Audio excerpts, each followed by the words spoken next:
tumebakiza dakika chache tu kwenda kuwakimbiza National ya hali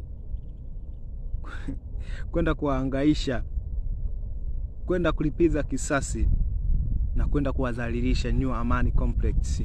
Wale msioamini jitokeze mapema, hata kama msipofika uwanja wa New Amani Complex, jitahidi kuingia kwenye banda. Hakikisha unaangalia burudani safi na watu watakavyorudi nyumbani wanalia. Mimi na uhakika National Yard anakwenda kufa. Tumebaki dakika chache tu, kama lisali moja. Mtu anaenda kufa pale, anaenda kulala pale, hataamini macho yake. Ukimsikiliza golikipa wao Elshanawi, inaonekana zaidi kabisa kashaona dalili, kashaanza kuogopa, anajua tu kipigo lazima. Na ni lazima tunawahakikishia nyie makoro ambao wamuamini, tunakwenda kumuua pale mbabe wenu ambaye mnamuogopa. Afrika hii, sisi ndo vijana wa Afrika wenyewe, tunakwenda kuchukua ufalme wetu. Na msimu huu finali inayopigwa leo ndo finali. Kama uamini sasa, hii ndo finali.